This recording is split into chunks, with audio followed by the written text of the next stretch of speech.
Hello किसान भाइयों, आप सभी लोग का हमारे चैनल असन टेक एग्रीकल्चर में स्वागत है। किसान भाई, आज की इस वीडियो में हम बात करने वाले हैं। किसान भाई, अगर आप सरसों की बुआई करने जा रहे हैं, सरसों की खेती करने जा रहे हैं, तो आपको ऐसी कौन सी 3 गलतियां नहीं करना है जिससे आप अधिक पैदावार लेना चाहते हैं।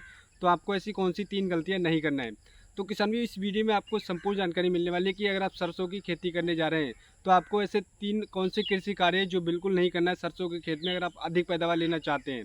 तो इस वीडियो को आप पूरा अंत तक जरूर देखिए किसान भैया, आपको संपूर्ण जानकारी मिलने वाली है कि आपको ऐसे वो तो 3 कौन से काम हैं जो नहीं करना है। अगर आप इन 3 कामों को नहीं करते हो और जो मैं इस वीडियो में बताने वाला हूँ, अगर आप उन कार्यों पर कार्य करते हैं तो आप अपनी सरसों की फसल से किसान भैया काफ़ी अच्छा रिकॉर्ड पैदावार ले सकते हैं।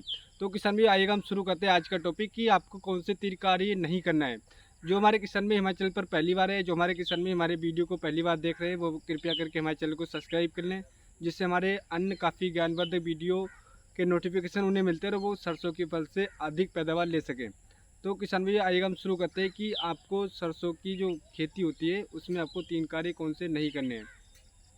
तो किसान भैया, मैं आपको सबसे पहले बताना चाहूँगा कि अगर आप सरसों की खेती करने जा रहे हैं तो आपको एक चीज़ का ध्यान रखना है किसान भैया कि आपको हाइब्रिड बीज का ही चयन करना है।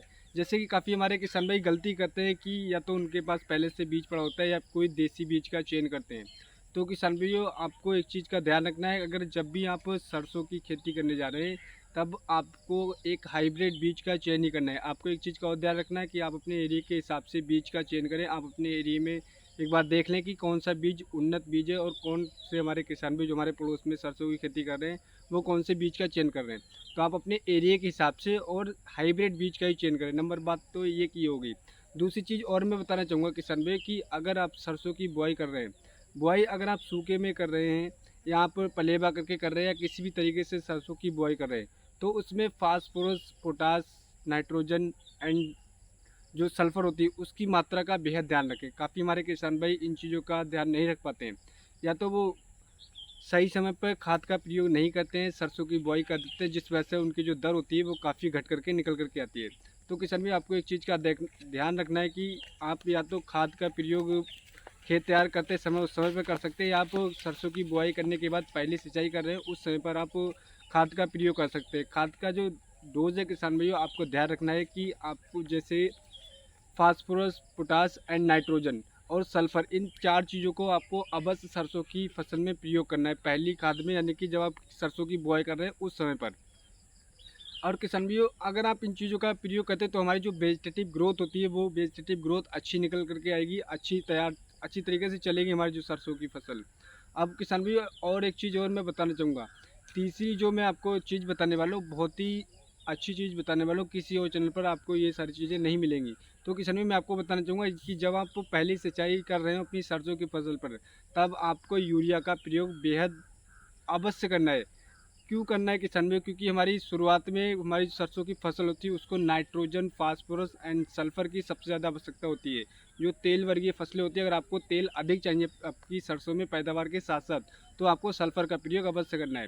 किसान भाई, जब आप सिंचाई कर रहे हो, अलग अलग एरिया में अलग अलग टाइम पीरियड पे सिंचाई होती है। जब आपकी 2 से 4 पत्ती की सरसों उगकर बाहर आ जाती है, उस समय पर आपको एक खाद का प्रयोग करना है। उसमें करीब किसान में 40 से 45 किलोग्राम यूरिया 1 एकड़ के हिसाब से और करीब 20 से 25 ग्राम पोटास और 5 किलोग्राम आपको सल्फर लेना है। इन तीनों चीज़ों का मिक्स करके आप छींटा दे दीजिए किसान भाइयों, आपकी जो सरसों की जो फसल होगी वो काफ़ी अच्छी निकल करके आएगी और पिछले साल से अधिक आप मुनाफा ले पाएंगे और अधिक दर ले पाएंगे। और एक चीज़ और है, अगर आप सल्फर का प्रयोग करते हैं तो आपकी जो तेल की जो क्षमता होती है उसमें वो अधिक क्वांटिटी बढ़ जाएगी और तेल आपकी सरसों में अधिक निकलेगा।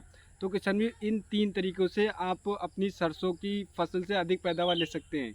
एक चीज़ मैं और बताना चाहूँगा किसान भाई कि सरसों की अगर आप बुआई करने जा रहे हैं तो आप 20 अक्टूबर से पहले सरसों की बुआई कर दीजिए, क्योंकि अगर इसके बाद में हम सरसों की बुआई करते हैं तो बहुत सारी हमारी कीटनाशक फंगस हमारी सरसों की फसल पर लग जाती है, जिससे हमारी सरसों की फसल ख़राब हो जाती है।